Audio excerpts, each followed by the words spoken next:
سڵاتان لەوێ بەڕێزان خۆشحاڵین کە لەگەڵ هاوکارانم هەرێک لە بەڕێزان کاکە هاوڕە تۆفیق لە کورسات نوویست بەڕێز کاک کۆڤان عەزەد لە کوردستان 24 بەڕێز کاک هەوراز گوڵپی لە ڕوودا و بەڕێز کاک کەیفی شەمزینی لە کوردستان تیڤ ئەم دیدارە سەبارەت بە دۆخی هەرێمی کوردستان و دۆخی ژیانی خەڵکی کوردستان لەگەڵ بەڕێز کاک مەسرور بارزانی سۆرەکی حکوومەتی هەرێمی کوردستان سازەکەین. کاک مەسرور خۆشحاڵین کە لەگەڵ بەڕێزتا لەم دیدارە کۆ دەبینەوە بۆ هیوایە بتوانین سەبارەت بە دۆخی ژیانی خەڵکی کوردستان بە تایبەتی سەردەمی کۆرۆنا و دۆخی ئابووری قورس و دۆخی پەیوەندیەکانی نێوان هەرێمی کوردستان و بەغا و ناوچەکە بتوانین گفتوگۆیەکی کراوە سەبارەت بەم بابەتانە لەگەڵ بەڕێستان بکەین. پرسیاری یەکەمان سەبارەت بە چاکسازیە. بەڕێستان ئەزانن کە لە پێش پرۆسی هەڵبژاردنەکانی دوایین هەڵبژاردننی پەرلەمانی کوردستان هەموو لایەنەکان بە تایبەتی ژەو لایەنانەی کە پێکهێنەری سەرەکی حکوومەتی هەرێمی کوردستانن هەمویان لە سەرئاستی هێزەکان بەڵێنی چاکسازیان بە خەڵکی کوردستان داوە. سەبارەت بە چاکسازیش بەشداریان لە کابینەی نوێی حکوومەتی هەرێمی کوردستاندا کرد. ڕێکەوتنی نێوان پارتی دیموکراتی کوردستان و یەکێتی نیشتمانی کوردستان و ڕێکەوتنی نێوان پارتی دیموکراتی کوردستان و بستنەوەی گۆڕانش لەسەر بنەمای ئەوە بوو کە هەمویان زۆر پێداگریان لەسەر چاکسازیە کردەوە. بەڕێزیشتان لە بەرنامەی کاری خۆتان دیسان جاریش جەختتان کردەوە لەسەرەوەی کە چاکسازی بەرنامی کاری ئێوە دەبێت یا کاری لە پێشینەوەی بەرنامی کابینەکەی بەڕێستانە بێت. ئێستا خەڵک بۆی هەیە لە دوای ساڵێک بپرسێت کابینەی نوێمی حکوومەتی هەرێمی کوردستان بەکردەوە سەبارەت بە چاکسازی چی کردووە؟ زۆر سپاس بەخێراتن یام و لایەکتان دەکەم بەخێر بن سەرچاو خوشحاڵم بۆ ڕێخستنی ئەم دیدارە. هەروەک جەناوت باست کرد ئێمە لە سەرەتای دامەزراندنی ئەم کابینەیە کارنامەیەکی هاوبەشی لایەنە بەشداربووەکانی حکوومەتمان پێشکەش بە پەرلەمان کرد کە جەخت لەسەر چاکسازی دەکاتەوە. چاکسازی پرۆسەیەکی بەردەوامە شتێک نییە بڵێ لە ماوەیەکی کووردا دێتە دی یانیش کۆتایی پێدێ. پرۆسەیەکە بەردەوامە و ئێمە لە سەرەتای کابینەکەش دەستمان کرد بە چاکسازی لە زۆر ڕووەوە. چاکسازی تەنیا ڕوبەڕووبوونەوەی گەندەڵی نییە. چاکسازی مەسەلەی ڕیفۆرمە، مەسەلەی شەفافیەتە، مەسەلەی ئەوەیە چۆن خزمەتی هاوڵاتیەکەیت، چۆن بتوانین نوێبوونەوە و دروستکردنی ژێرخانێکی ئابووری باشتر لە هەموو ڕۆیەکەوە پێویستە سەیری بکەین. ئێمە لە سەرەتای دەستپێکردنی کابینەکەشتی زۆری باششمان دەست پێ کرد لە ڕووی بۆ نمونە نەهێشتنی گەندەڵی یان ڕوتینیات تەحەدێکی زۆر بنبڕکرا، ڕێگە لە وەرگرتنی ڕەشوە و بەرتیلگیرە، کاتی دەوامی فەرمانبەران بۆ خزمەتکردنی زیاتری هاوڵاتیان زیاتر کرا کە ئەمە هەمووی جێی دەستخۆشی و پێزانینی زۆربەی هاوڵاتیان بوو. دوای ئەوە بەداخەوە ئێمە تووشی قەیرانێک بووین کە دەستکردی حکوومەت نەبوو، قەیرانی بڵاوبوونەوەی پەتای ڤایرۆسی کۆرۆنا لە هەرێمی کوردستان و لە هەموو جیهان. ئەمە تەحەدێک وای کرد کە پرۆسەکە تۆزێ سستی تێ بکەوێ یان هێواشتر بەڕێوە بچێت. ئەمە خۆشی کاردانەوەی هەبوو لەسەر کۆی گشتی سیستمی ئابووری جیهانی کە بێگومان کوردستانیشی گرتەوە. قیمەتی نەفت دابەزی، داهاتی ناوخۆ کەم بوویەوە و بە شێوەیەکی گشتی داهاتی هەرێمی کوردستان گەیشتە نزمترین ئاستی خۆی لە مێژووی کابینەکانی حکوومەتی هەرێمی کوردستاندا. سەرەڕای ئەوەش ئێمە نەوەستین لە بەردەوام بوون لە چاکسازیەکان. چاکسازیەکان هەر وەکو باسم کردن لە ڕووی بۆ نمونە ئەگەر سەیری خەدەمات بکەین یان گەیاندنی خزمەت بۆ هاوڵاتیان لە زۆر شوێن خزمەتەکان گواسترانەوە بۆ قەزاکان بۆ شوێنێک پارێزگاکانی تر. لە هەندێک ڕواوە گەر سەیری بکەین مەسەڵەن ڕێخستنی باجەکان. باج لەو سەردەمەی ئەم کابینەیە دوو ئەوەندەی پێشتر زیاد بوو. بەڵام دیسانیانی ئەم شتانە بەهۆی قەیرانەکە تۆزێ خەوی تێکەوت و داهاتەکان خۆیان کەم بوونەوە ئەگینا بە شێوەیەکی ڕێژەیە ئەگەر سیرکەن و لێ خوشببوونی باج لە کۆمپانیەکان بە تایبەتی گەورە باشدەرانی کە پێداڵێنیان کۆمپانیا گەورەکان ئەمانە هەمویان ڕێکخراونەوە. مەسلەی خەرجی حکوومەت بە شێوەیەکی گشتی خەرجی حکوومەت ڕێکخراوە کە پێویستە ئەو شتەی وەزارەتەکان پێویستە بیکڕن بزانن بە چەند ئەیکڕن چۆن ئەیکڕن بە کەڵکی چش دێ. ئەم شتانە هەمووی بە شێوەیەکی دیجیتالی و ئەلکترۆنی ڕێکخرانەوە و ئێستا خراوەتە واری جێبەجێکردنیشە. لە ڕووی گرنگیتان بە هەمە جۆرکردنی سەرچاوە داهاتەکان بۆ نمونە لێرەش هەوڵی زۆر دراوە چونکە تاکو ئێستا زیاتر پشت بە سەرچاوی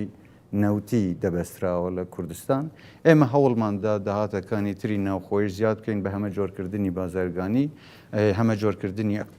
ئابووری وەکو کشت و کاڵ وەکو پیشەسازی وەکو گەشت و گوزار بەڵام بەداخەوە دیسانیش دەڵێم ئەم قەیرانانەی کە تووشی یاریمی کوردستان بوون زۆر لەم بابەتانەی خاو کردەوە ئێمە نەمانتوانی وەکو پێویست بیکەین نەک لەبەرەوەی نیەتی جێبەجێکردنی ئەم پرۆژانەمان نەبووە بەڵکو وەزەکە وای لێ هاتووە و قەیرانێکی گەورە تووشی ئەم هەرێمە بووەتەوە. سەرڕای ئەمەش ئێمە هەر بەردەوام بووین بۆ نمونە بە ئەلکترۆنیکردنی کاروباری خزمەت گوزاری لە حکوومەت فەیزی دووهەمی بایۆمتری کە تاکو ئێستا زیاتر لە 1,200,000 کەس ناونووس کراون ئەمە هەمووی خزمەت گوزاریەکان بۆ هاوڵاتیان ئاسانتر دەکا لە ڕۆی کۆنتترۆلکردنی سنوورەکان یان خاڵە سنووریەکان چ لە فرۆکەخانەکان بیان خاڵە سنووریەکانی تر بێ هەوڵێکی جدی دراوە بۆ ئەوەی ئەمانە بە دیجیتالی بکرێن و ڕێکوپێکتر کۆنتترۆلی ئەو شتانە بکرێ هەرچی هاوردەکردنی مەوادی دەرەوە لە ڕووی جۆریەوە کۆنتترۆل بکرێ لە لایەکی تریشەوە بۆ پشتیوانیکردنی جوتیاران و بەرهەمهێنەرانی ناوخۆ زۆر لەو بەرهەمانەی کە لە ناوخۆ بەرهەم دێن ڕێگەنە درراوە لە دەرەوە هاوردە بکرێن یانیش باژیان بەسەردە سەپێنراوە تاریفیان بەسەردە سەپێنراوە بۆ ئەوەی یارمەتیدەری بەرهەمی ناوخۆی جوتیاران بێ جگە لەمەش ئێمە حتا هەوڵیەوەماندەوە لەگەڵ وڵاتانی ناوچەکەش قسەمان کردووە کە نەک تەنیا ئێمە بتوانین بەرهەمە ناوخۆیەکان بەش یاریمی کوردستان کە بەڵکو لەوە زیاتریش بتوانین هاوردەی هەناردەی دەرەوەی بکەین. جە لە زۆر ڕۆوەشت کراوە لە مەسلەی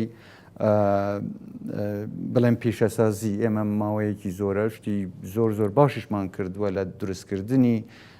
هەندێک زۆنی پیشەسازی خوراکی لە دۆک دەست پێکراوە بە زوانە ئینشەڵا لە هەڵابجەش ئەمە دروست دەبێت لە دروستکردنی ڕێگە و بان ژێرخان بە شێوەیەکی گشتی مەسلەی وزە ئەگەر بۆتەم باسی بکەم بۆ نمونە کارەبا ئێمە لەم کەمبوونی داهاتی هەرێمی شتوانی ومانەتە کو ئێستا 21 ساعات لە ڕۆژدا کارەبا دابی بکەین ئەمەش بە هەندێک گۆڕانکاری کە لە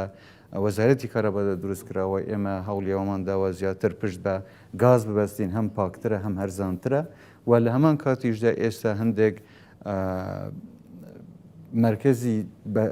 بڵێم بەرهەمهێنانی کارەبا کە ئێستا خەریکە دروست دەکەن و کۆنتراکتی نوێیان دروست کردووە بۆ مەسلەی دروستکردنی سەدی ئاوە یانیش مەسلەی سوود وەرگرتنە لە وزەی خۆر کە ئەمە هەمویان ویان کردووە بەرهەمی کارەبا بەم بێ ئیمکانیاتیاش بەڵام بەرزتر بێتەوە و هیوادارین بتوانین ئینشەڵا لە ماوەیەکی زوو ئەو بەشەی کە ماوەش جێبەجێ بکەین. سەدی زۆر بۆ نمونە ئەو سەدانەیە کە تا ئێستا دروستکراون 13 سەدی بچووک و مامنەوەندی هەن 3 سایلۆی گەورە بۆ وەرگرتنەوەی بەرهەمەکانی هاوڵاتیان جوتیاران لە یاریمی کوردستان دروستکراون اینجا لەوانێ هەموو شتم بیر نەبێتەوە بەڵام ئەمە بەشێکە لەو شتانەیە کە کراوە خۆ ئەمە هەمووی چاکسازیە چاکسازیار وەکو باسم کرد تەنیا ڕوبەڕووبوونەوەی گەندەڵی نییە فراوانکردنی خزمەت گوزاریە بۆ هاوڵاتیان نەهێشتنی ڕوتین و چاوەڕوانیە هی هاوڵاتیان و بەردەوامیش دەبین بەڵام سەرڕای ئەمەش ئێمە دەزانین هێشتا ڕێگایەکی زۆرمان لێ پێشە بەڵام تەمەنی کابینەکەشمان هێشتا بیرتان نەچێت تەنیا 13 مانگە. سپاس بۆ بەڕێز مەسئول بەرزانی سەرۆکی حکوومەتی هەرێمی کوردستان بۆ ئەم دەرفەتە بەڕاستی گرنگ بوو کە ئێمە ئاوا لە نزیکە و جەنابەت ببینین بۆی کە ڕاوسەرنجی بەڕێزت لەسەر زۆر بابەتی گرنگ کە ئێستا هەرێمی کوردستان و ناوچەکە پێدا تێپەڕە بێ بیسین لەسەر و هەموو ئەم بابەتانەوە کە هەموو لایەک لایەنە سیاسیەکان و خەڵکی هەرێمی کوردستان کۆدەنگن لەسەری قاواری هەرێمی کوردستانە بەڕاستیانی لە ناوچەکەیە هەرێمی کوردستان بە خوێن هاتۆتە بەرهەم دیارە ئەمە ڕەنجی هەموو لایەنە سیاسیەکانی تیا بووە لە ڕابردووە لە ئێستاشدا ئەم قوارەیە لە ماوەی ڕابردوو کۆمەڵێک مەترسی هاتە سەر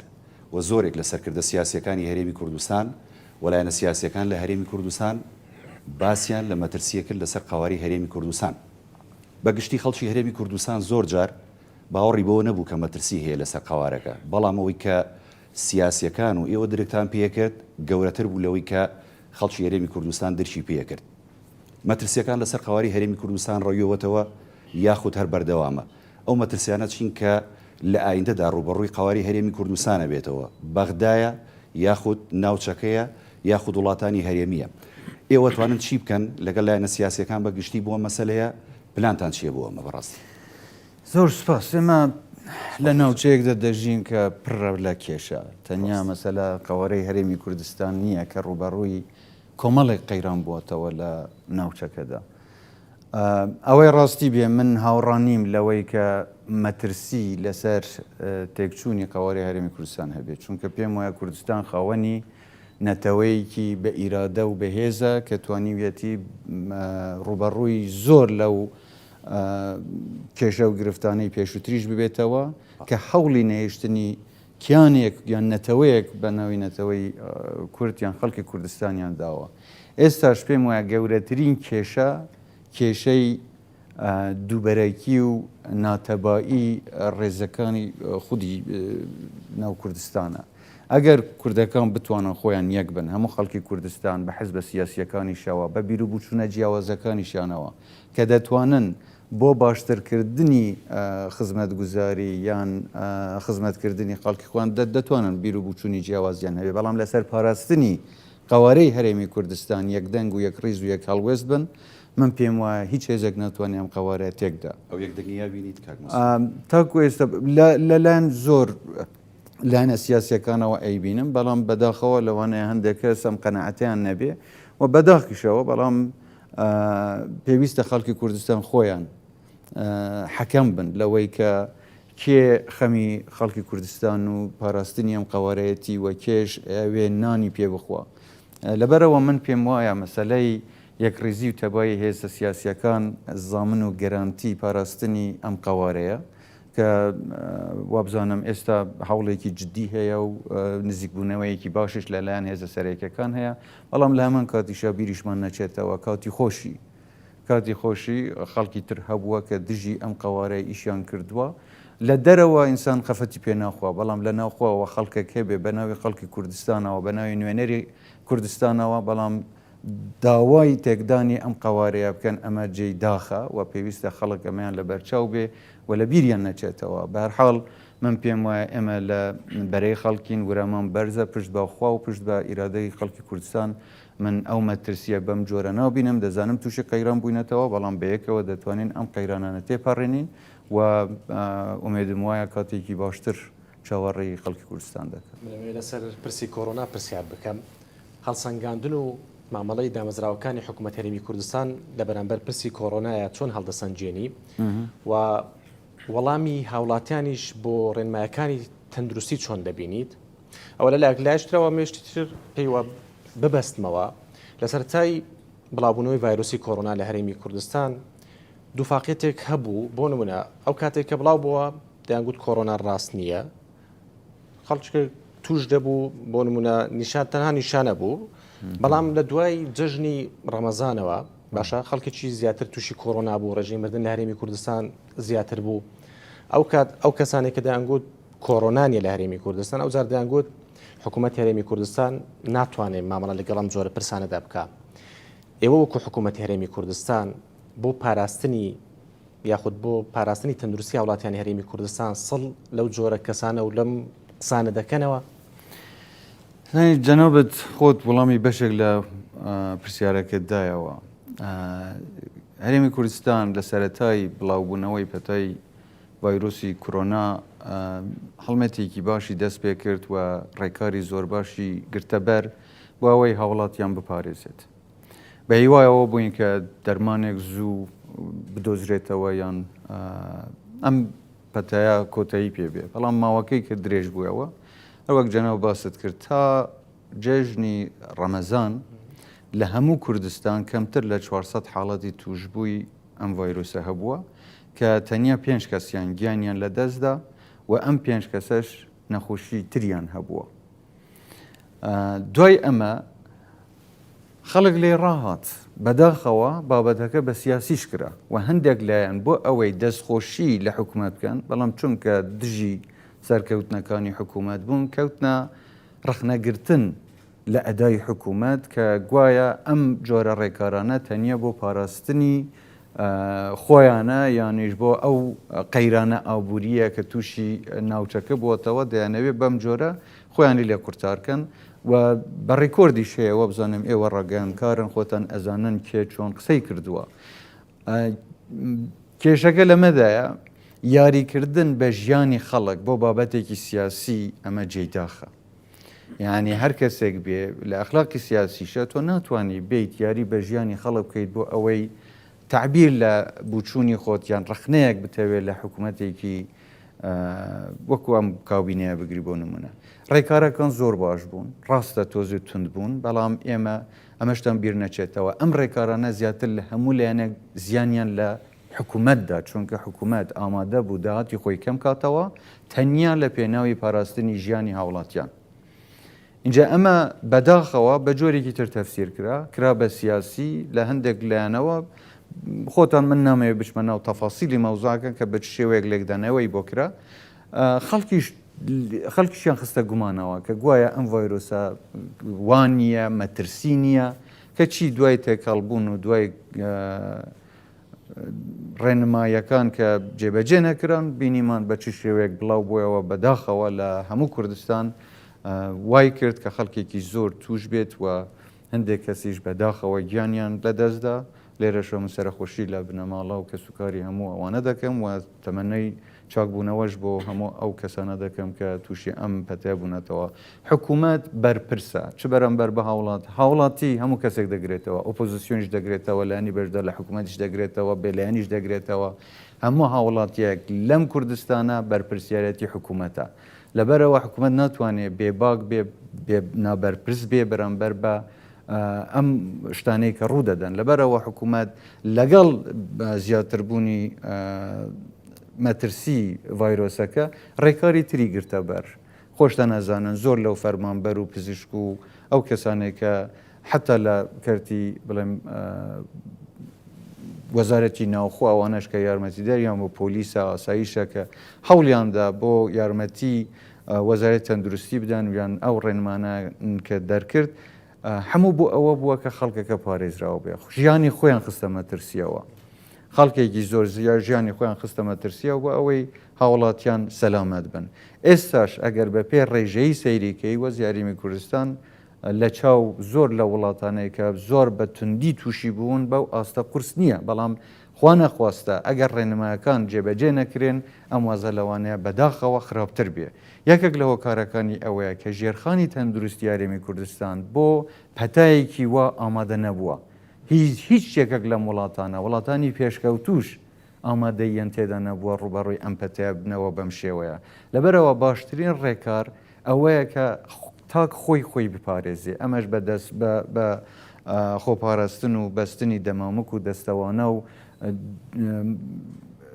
لەگەڵ یەکتر تێکەڵاو نەبوون و نەچونە شوێنی داخراوی گشتی و بەم جۆرە شتانە دەتوانن خۆیان پارێزن کە سوکاریشیان پارێزن. ئێمەش خۆم و هەموو کابینەکەش پێم وایە خۆشتان لەوان شاهد بم بینیممان کە لە سەرەتاوە تاکو ئێستا دایمەن داکۆکیمە لەوە کردوتەوە کە خۆپارێزی بکرێ پابەندی ڕێنماکان بن و ئەو ڕێنمانای کە لە وەزارەتی تەندروستی دەرەچن داوا دەکەم دیسانیش کە هەموو هاوڵاتیان پابەندی ئەو ڕێنمانە بن بۆ ئەوەی هەم خۆیان پارێزن هەم یارمەتی دەری ئەم خزمەتکارانەش بن کە لە کردی تەندروستیە بە شەوە ڕۆژماندوو ئەبن بەرامبەریان. یعنی ئەگەر هاوکاریەکی هەمەلایانە هەبێ من پێم وایە ئێمە دەتوانین وردە زاڵ بین بەسەر ئەم ناخۆشیەش و ئینشاءڵڵا دەرمانێکی زۆر بدۆزرێتەوە. لە ئەمان کاتیشە پێم وایە ئێمە ئومێ دەکەین کە وەزەکە تەسیری ینی کاریگەری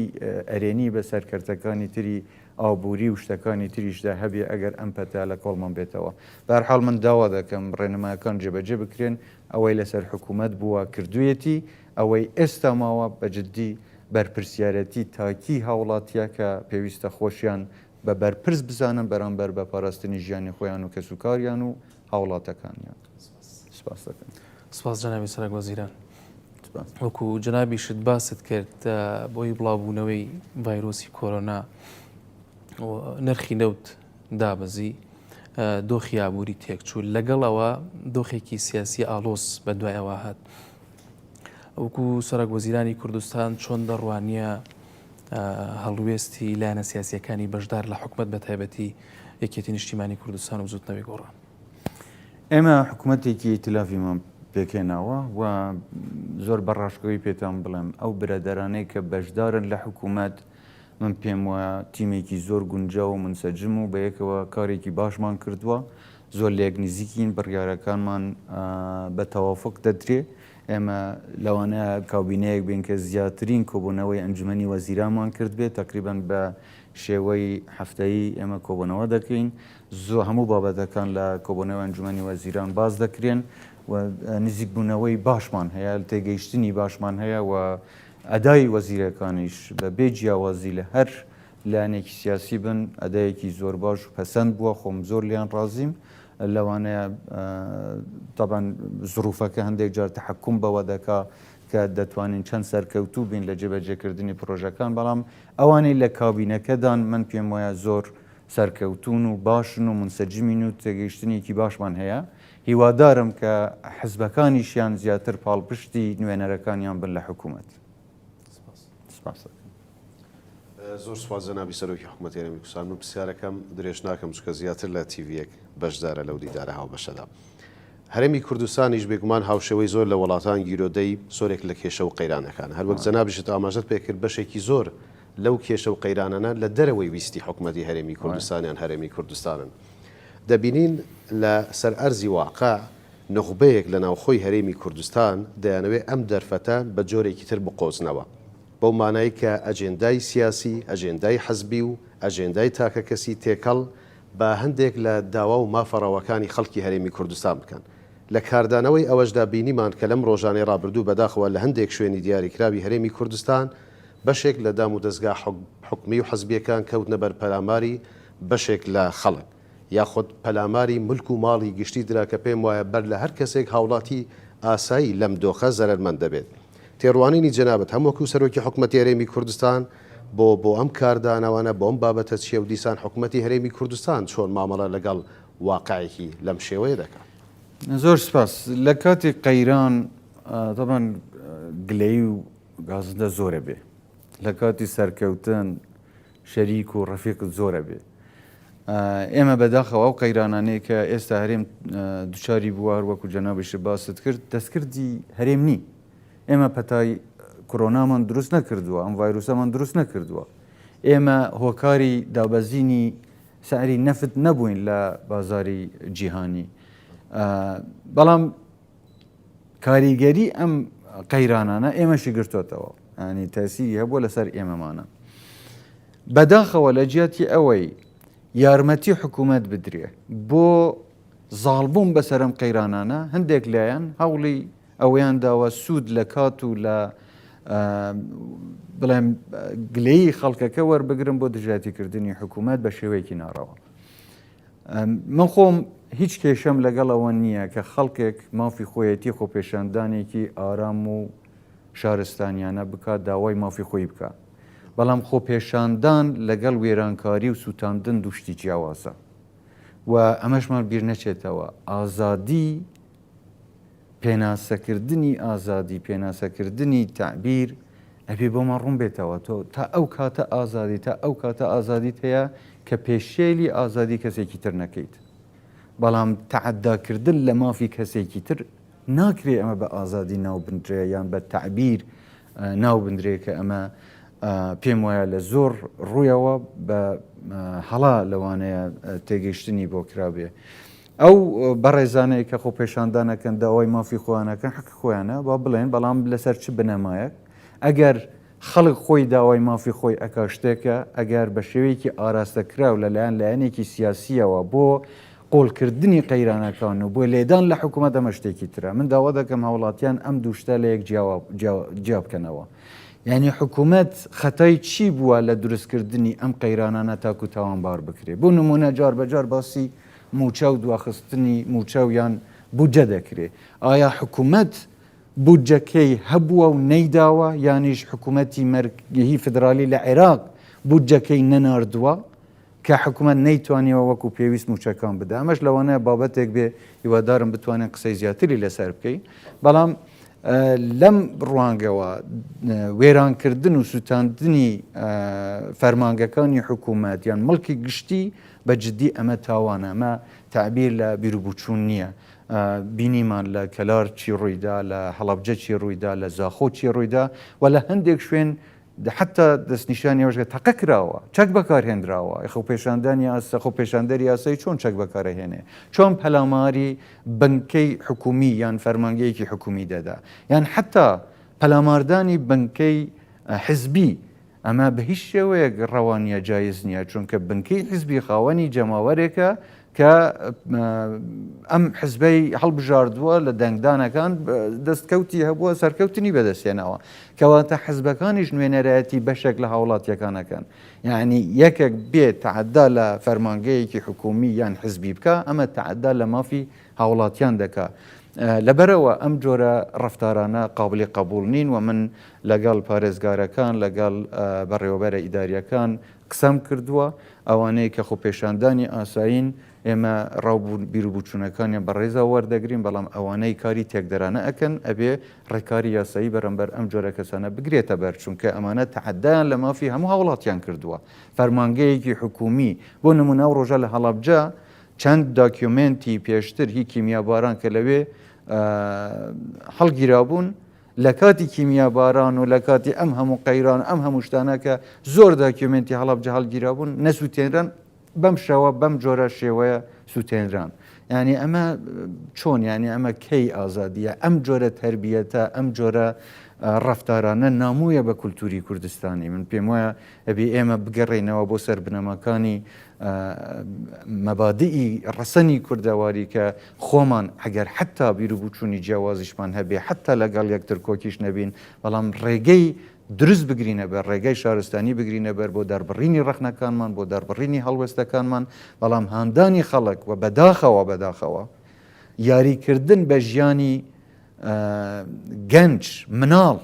بۆ ئەوەی بیبیتە سەرجادە و پەلاماری بارەگا و پەلاماری فەرمانگە حکومیەکەمدا ئێوە خۆتان بیر بکەنەوە ئەم گەنجە سبەی گەورە بێ ئەم مناڵە سبەی گەورە بێ چۆنەوی بیر بکاتەوە خۆشەویستی ئەم بۆ وڵات لەکوێ دەبێ واوەی دژایەتی حکومەتێک بکەن دژایەتی سیستمێک بکەن ئێوە بێن هەموو وڵات لە بەرچاوی هاوڵاتی ناشرین بکەن یان فێری ئەدایەکی وا بکەن کە خۆی خۆش نەوێ ئەمە پێم وایە گەورەترین تاوانە دەرحەق بە خەڵکی کوردستان دەکرێت جەنابی سەرۆکی حکوومەت بەڕێستان باسی داهاتان کرد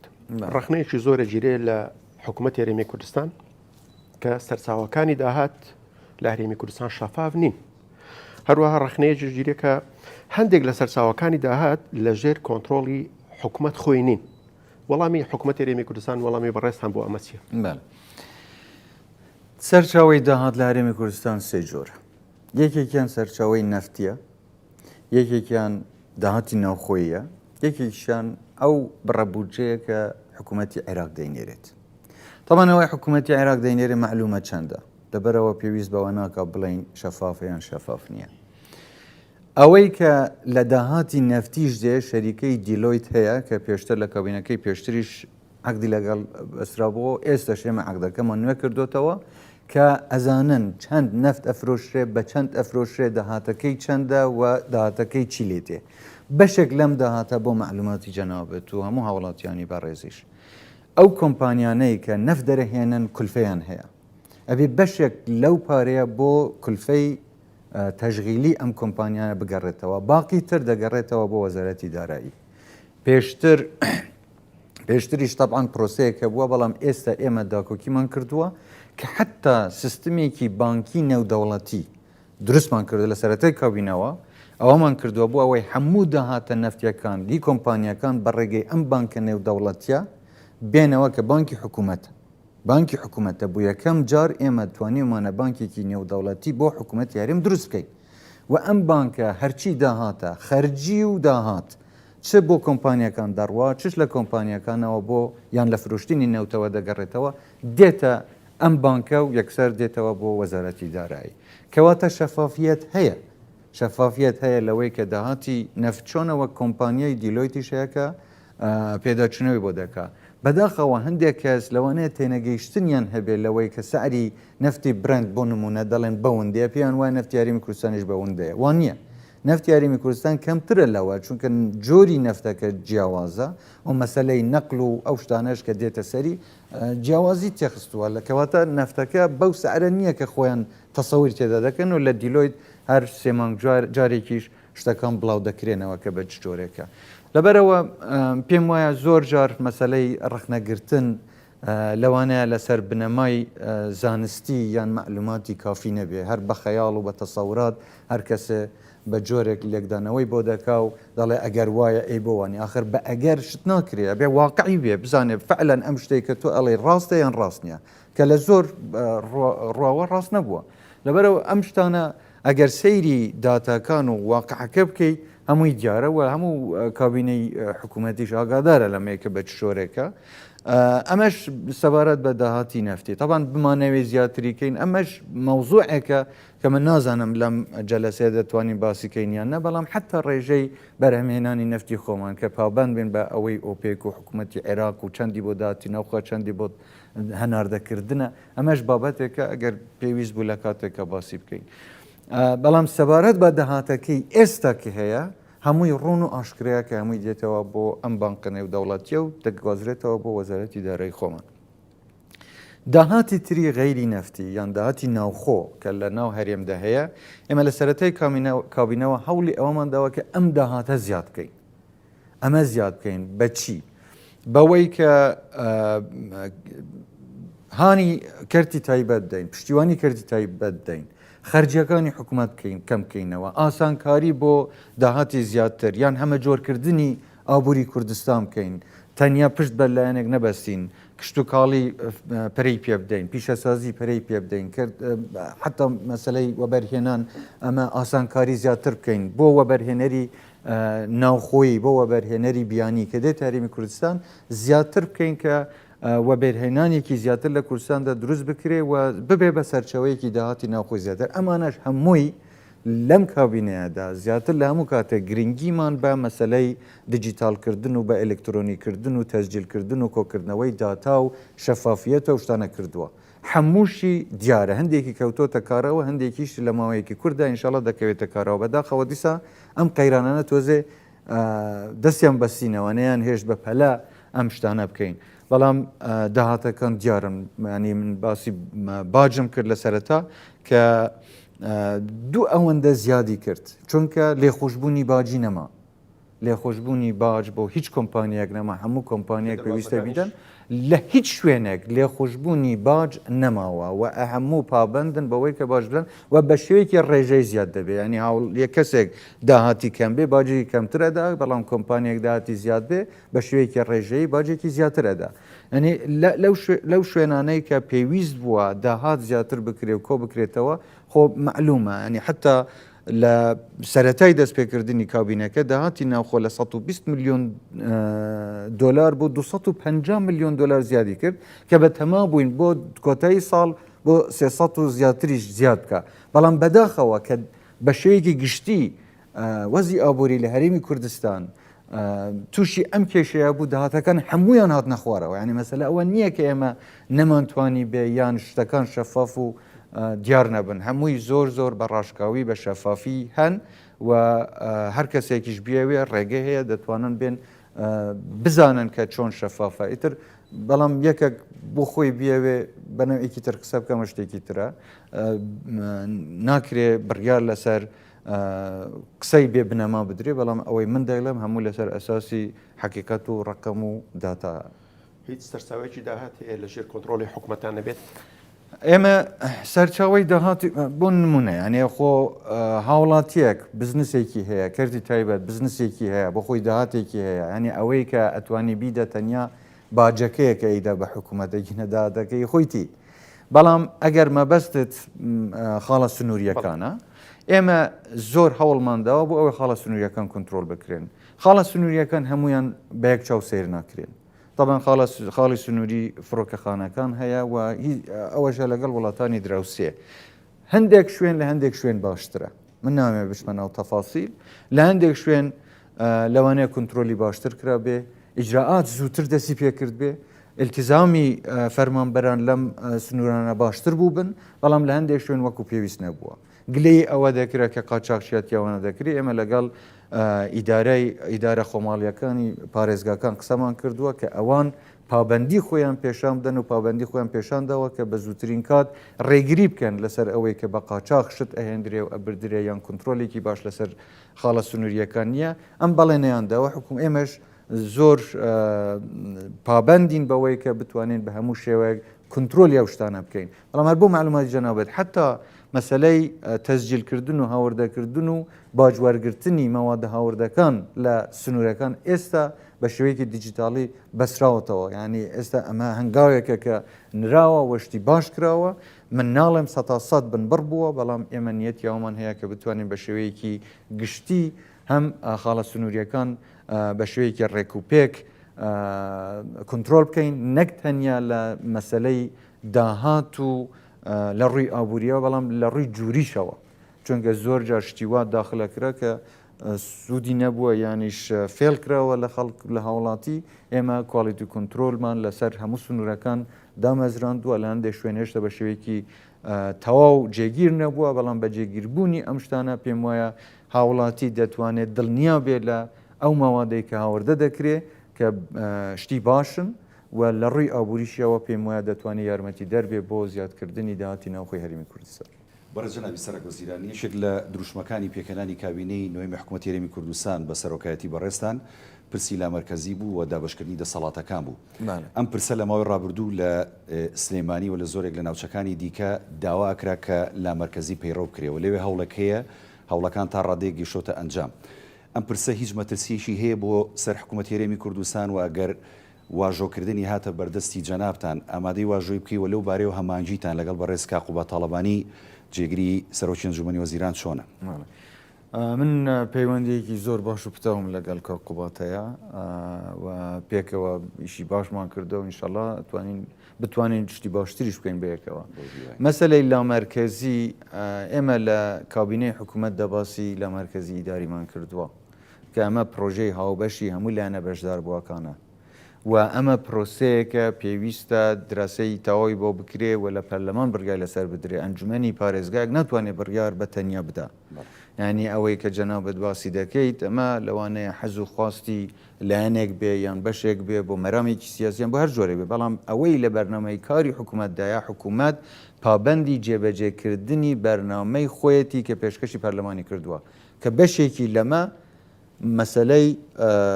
ئەوەیە کە دەسەڵاتەکان شۆڕ بکرێنەوە بۆ هەموو پارێزگاکەن تەنیا پارێزگای سلەیمانی نییە لە هەڵەبجە سلەیمانی هەولێر دوهۆک بۆ دابەشکردنی دەسەڵاتەکان بۆ پارێزگاکان و ئەوەی بۆ معلومات جەنابیشێت ئەمەی لەم کابینەوە کراوە زیاتر بووە لە پێشتر ینی لە زۆر شت هەیە کە پێشتر تەنیا لە پایتەخت لە هەولێر بووە ئێستا بۆ پارێزگاکان گۆسترانەوە یعنی زۆر لە خەدەماتەکان گەڕاندرانەوە بۆ پارێزگاکان و لەمە زیاتریش دەکرێت ئێمە بە هیچ شێوەیەک دژی شۆڕکردنەوەی دەستهەڵات بۆ پارێزگاکان نین بەڵام مەرجی سەرەکی ئەمەیە کە قوارەی هەرێمی کوردستان وەکو قوارەیەکی یەکگرتوو بە شێوەیەکی کیانێکی فدرالی پارێزراو بێت یعنی خوا نەخواستە دوویدارەیکردن یان جیاکردنەوەی بەشێک لە هەرێمی کوردستان بە هیچ شێوەیەک ئەمە قابلی قبول نیەوە بە بزانم کەسیش ئەمەی داوا نەکردووە و ناشتوانێ بیکە بەڵام لە مەسلەی دەسەڵاتەکان بگەڕێنەوە بۆ پارێزگاکان بێگومان ئێمە لەگەڵەوەین لە سەرەتادا ئێمە زۆر هەوڵماندا کە زاڵبین بەسەر ئەم بەشێک لە ناشەفافیەت و جۆرە گەندەڵی و خراپە ئیداری بەکارینانی ئیدارە گوتمان باوشتانە هەمووی وازح بێ لە بەرچاوی کابینەکە هەمووی وازح بێ کە بە شێوەیەک شتەکان ڕێک دەخرێنەوە دواتر ئێمە بە هیچ شێوەیەک نامانەوێ هەموو شت ئەوە بکەین ینی بگەڕێنەوە بۆ هەولێر بە عکسەوە بۆ دەسەڵاتی ئیداری ژەر هەمان شتە دەسەڵاتی دارایی بورە دەسەڵاتی ئیداریە ئەوەی لە کابینەکەدا هەیە ئەوەی لە پرۆژەکەدا هەیە باسی دەسەڵاتی ئیداری دەکە سپاس دەکەم. سەرۆکی حکوومەت پرسیارەکەم تایبەتە بە موچەخۆرانی هەرێمی کوردستان بەهۆی بڵاوبوونەوەی ڤایرۆسی کۆڕۆنا هەروەها دابەزینی نرخی نەوت بڕینی شایستەدارەکان لەلایەن بەغداوە قەیران لە هەرێمی کوردستان دروست بوو تەمەنێم کابینەیەش ساڵێک و یەک مانگە واتە 13 مانگە و زۆرش باس لە موچەی مانگی سێە کرێت کابینەی نوێمی حکوومەتی هەرێمی کوردستان لەو تەمەنەی کە 13 مانگە چەند موچەی داوە سپاس بەم پرسیارە کاکە ئێمە ڕاستە تەمەنی ئەم کابینەیە 13 مانگە و لەم 13 مانگە 12 موچەمان داوە 12 موچەمان داوە یعنی خەڵکێک بیاوێ حقیقەت و ڕاستیەکان بزانێت ئەو شتانە دەزانێت بەڵام نەیەوێ بە جۆرێکی تر لێکدانایی بۆ بکە ئەمەیە کە دەیبینێن هەندێک جار بەداخەوە بە جۆرێکی تر ڕای گشتی چاوەشە دەکرێت کە گوایە دوو موچە و سێ موچە درراوە کێشەکە لە چدایە لە دەستپێکی ئەم کابینەیە سێ موچەی پێشتر نەدرابوو سێ موچە و پاشەکەوت نەکرا ئەم سێ موچەیە بە قەرزمانەوە بۆ ئەم کابینەیە کەواتە ئێمە لە مانگی حەوت ینی سێ مانگی پێشووتری ئەوەی کابینەی پێشووتر کەما بوونەوە بەمە حساب کرا کە پێم وایە ئەمە هەڵەیەک بوو کە ئەبێ ڕاست بکرێتەوە چونکە تووشی کێشەیەکی تر ئەبێن لەگەڵ حکوومەتی فیدرالیش ئەمە ئەبێ ڕاست بکرێتەوە ئەو سێ موچەی کە لە کابینەی پێشووتر بە قەرز یان بە پاشەکەوت حساب دەکران و نەدرابوون ئەبێ بمێنتەوە وەکو پاشەکەوت و ئەم حکوومەتە بەرپرسە بەرامبەر بەو موچانەی کە مانگانە ئەیدا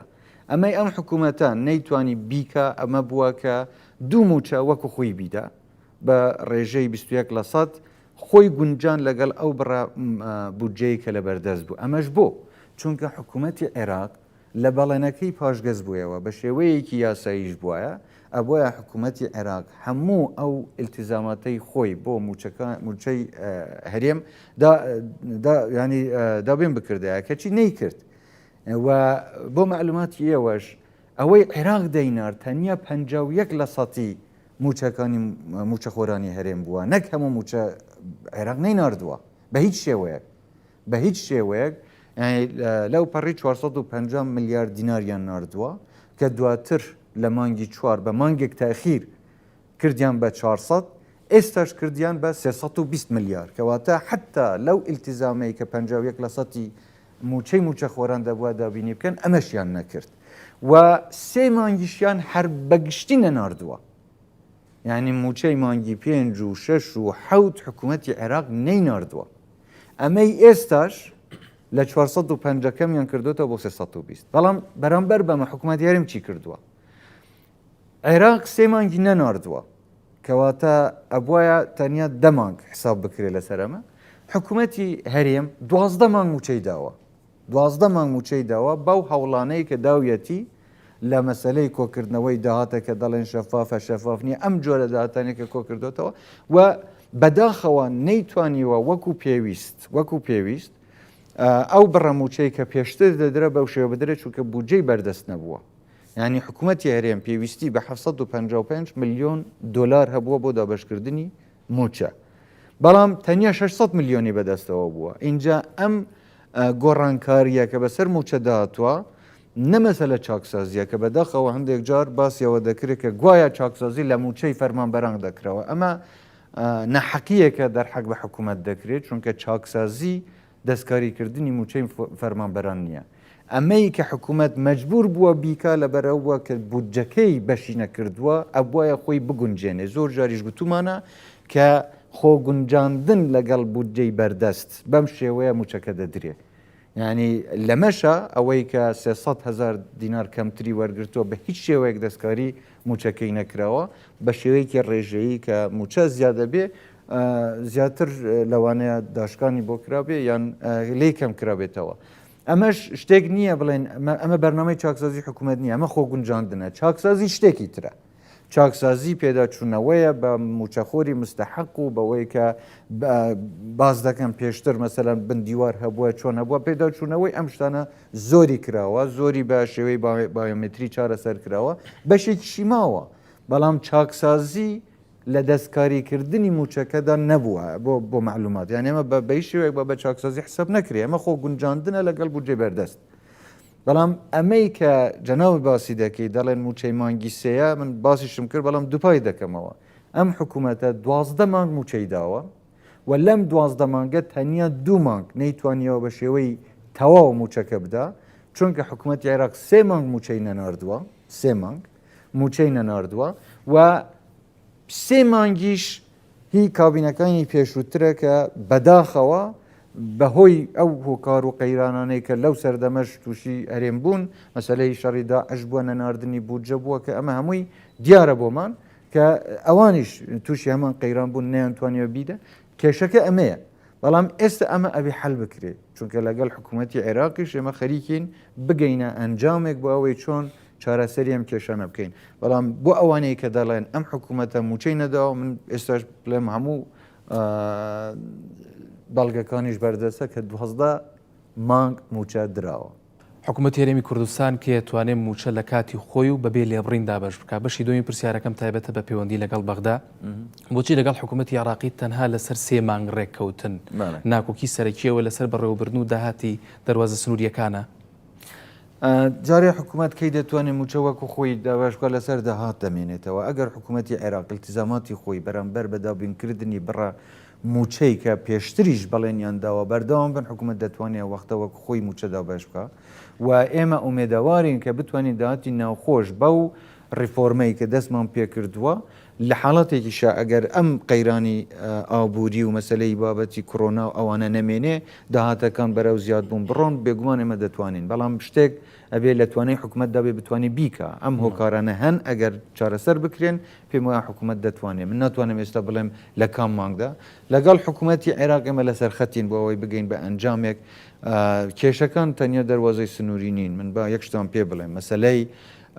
ئێمە کێشەی هەرێم لەگەڵ حکوومەتی عێراق تەنیا موچە نییە یعنی بەداخەوە وان لێ کردووە کە ئەنەما حکوومەتی هەرێم تەنیا کێشەی موچەی هەیە ئەی ناوچەدا بڕێنراوەکان ئەی بابەتی پێشمەرگە ئەی قەرەبۆکردنی ئەنفالەکان ئەی مەسلەی پێشمەرگە ئەی مەسەلە زۆر شتی تر هەیە ئێمە 4 تەوەری سەرکیمان هەیە کە لەگەڵ حکوومەتی عێراق باسی لێ دەکەین یەکێکیان مەسلەی وزەیە یەکێکیان مەسلەی بودجەیە و ئیتر مەسلەی پێشمەرگەیە و مەسلەی ناوچەدا بڕێنراوەکانە هەموو ئەوانەمان خستوتە بەردەم حکوومەتی عێراق بۆەوەی ئیتیفاقێک لەسەر هەر ئەموو بەڵگانە بکەین کە چی هەموو ڕۆیان کردوتە ئەوەی کە موچە چ دەرێ ئەنی من حەزەکەم ئەمە بە خەڵکو و وڵاتیانی کوردستانیش بڵێم خۆ کێشەی ئێمە لە ڕژیمەکانی پێشوو موچە نەبووە حکوومەتی بەعسیش پێشتر موچەی داوە ئێمە شۆڕشمان بۆچی کردووە بۆ ماف بووە بۆ ئازادی بووە بۆ کیان بووە بۆ یەکسانی بووە بۆ هەموو ئەو شتانە بووە بۆ قوربانی ئەو پێشمەرگانە ئەو شەیدانە بووە کە ئێمە بتوانین وەڵام دەرەوەی ئەم هەموو خەبات و قوربانیانە بینی بەڵام ئێستا هەموو شتیان کۆ کردوتەوە لە موچە بەداخەوە و بە ئەنقەستیش ئەم جۆرەشتانە دەکەن بۆ ئەوەی ئەم شتە ئەساسیانەمان لە بیر بچێتەوە ئایا ئێمە گەیشتونەتە هەموو مافەکانی خۆمان تاکو تەنیا کێشەی ئێمە موچە بێ مەسلەی دەواازە سنووریەکە مەسلەی دەستەڵاتی دەستوریە ئێمە بە هیچ شێوەیەک هیچ مافێکی دەستوری هەرێمی کوردستانی لێ خۆش ناوبین ئەوەی دەستهڵاتی هەرێمی کوردستانە داکۆکی لێ دەکەین بۆ ئەوەی ئێمە پارێزەری ئەو مافەبین لەگەڵ بە نوێنەرەتی خەڵکی کوردستان بەرامبەر بە حکوومەتی فدرالی عێراق بەڵام لە هەمان کاتیشە تەفاهمی ئەومان هەیە کە بگەینە ئەنجامێکی گونجاو کە لە سوودی هەرێمی کوردستان و عێراقیش داوێ بەڵام لە چوارچێوەی دەستورەکەدا دەرنەچێت جا لەبەرەوە من حەزەکەم ئەمە هیوادارم وەڵامی پرسیارەکەی جەنابتم داوێتەوە بەس بڕخسەت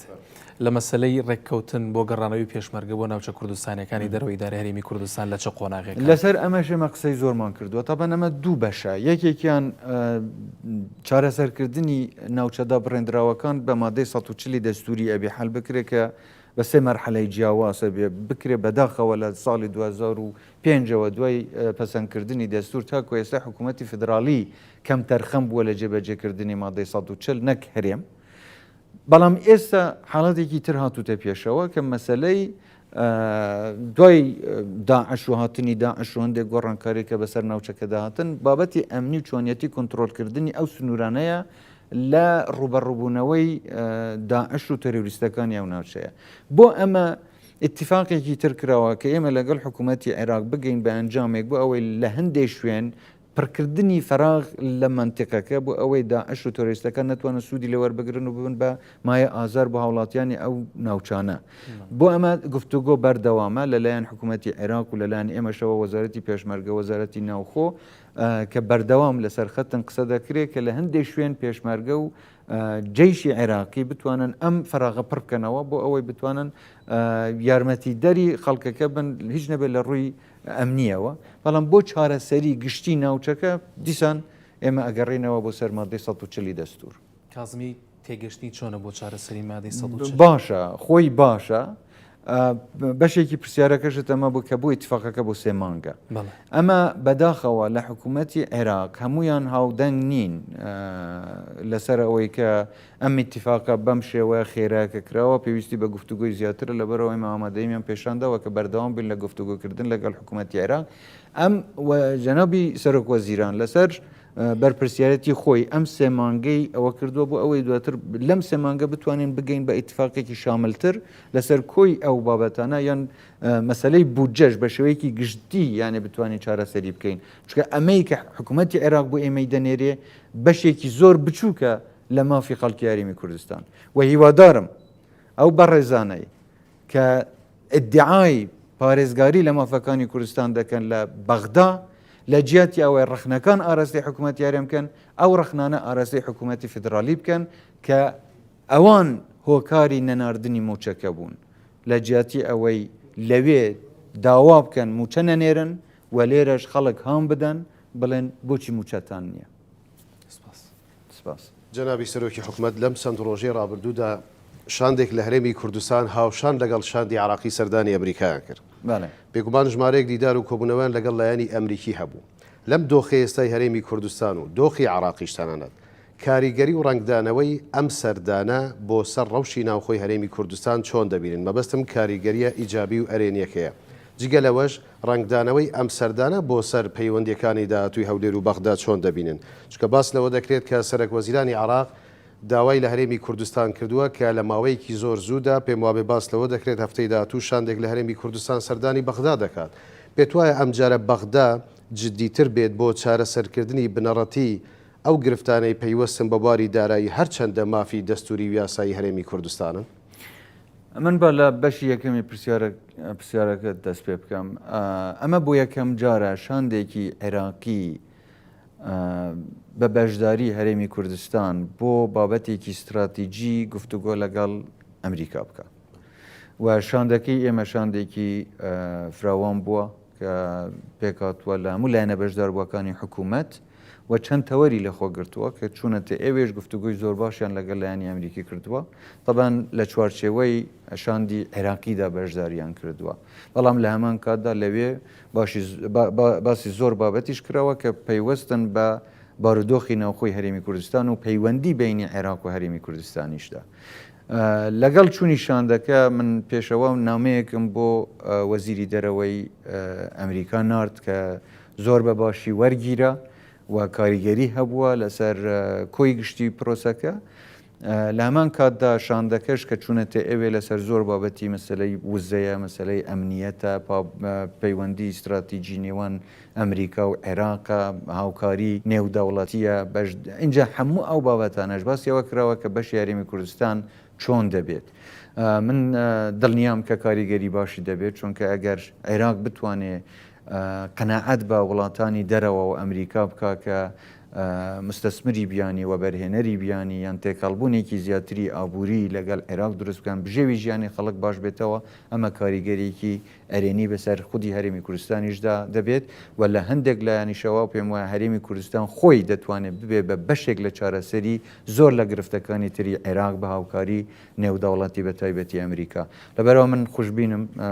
پێم وایە شتێکی باشە بەڵام تاکو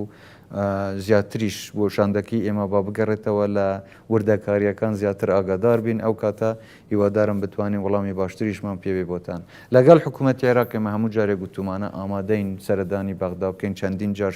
شاندی یاریمی کوردستان سەردانی بەغدای کردووە ئێستاش